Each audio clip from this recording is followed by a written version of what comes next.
Let's bring in conservative commentator Elisha Krauss and Fox News contributor Steve Hilton.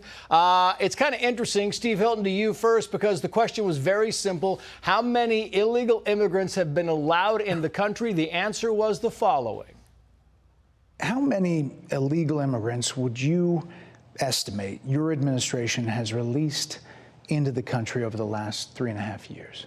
Well, I'm glad you raised the issue of immigration, because I agree with you. It is a topic of discussion that people want to rightly have. And you know what I'm going to talk about. Yeah, but right do you, now, just a number. Do you think it's 1 million, 3 million? Bret, let's just get to the point. Okay, the point is that we have a broken immigration system that needs to be repaired. Topic of discussion, Steve Hilton, that people want to have, except for her. We don't want to have this discussion, but others do.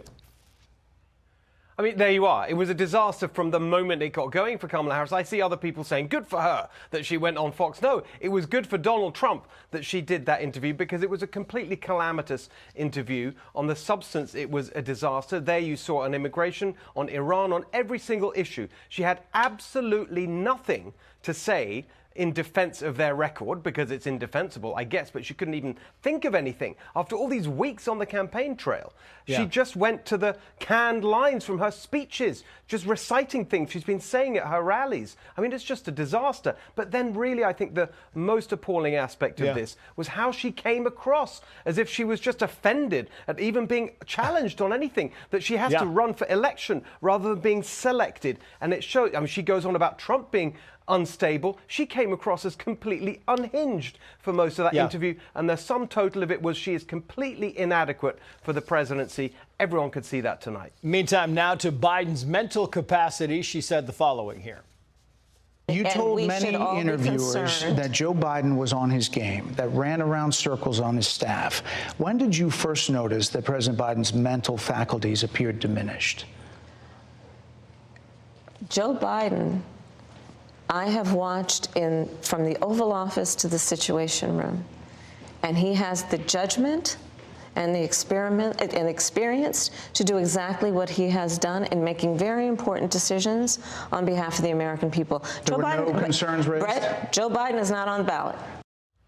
And why is she running if Joe Biden's with it and ready to go, Alicia? The only reason she was coronated, I mean, she did get nominated, but because he was forced to drop out, is because of Joe Biden's mental capacity and because of the reaction of the American people and the American media, and I think actually our allies around the world, who are like, wait a second, what? After that horrible debate performance with Donald Trump, all of the things that we had suspected about his cognitive abilities and decline were proven during that debate. And the fact that she cannot be honest about that with the American people, the fact that she can't say, hey, I respect him, I will continue X, Y, and Z policies, but I'm the candidate now, let's talk about me, is not a good look for her. I got two more questions I want to get through. This one to you, Steve Hilton. Here's the new way forward and the turn the page question. Watch.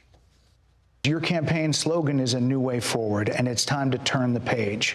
You've been vice president for 3.5 years. So what are you turning the page from? Well, first of all, turning the page from the last decade, in which we have been burdened with the kind of rhetoric coming from Donald Trump that has been designed and implemented to divide our country. It's just unprepared, Steve. Utterly unprepared. She's a total mediocrity. The fact that she can't even answer that question properly for the third time of asking. And she says this stuff about Donald Trump. I just have to say, I was at the Coachella rally on Saturday, Trace, and when you see it, as I did for the first time, you just appreciate the epic scale of Donald Trump's achievement in building this political movement that no one else has done, no other leader of any political party ever. And she's going on these interviews and can barely complete a sentence properly, let alone address these obvious questions. There is just no contest between these two. Okay, I'm out of time, but I want to play this last soundbite, the economic plan. Watch this. I think that when you look at an analysis of our plans for what we would do as President of the United States, it has been clear to those who study and understand how economic policy works that moving forward, because I do believe the American people are ready to turn the page on the divisiveness and the type of rhetoric that has come out of Donald Trump.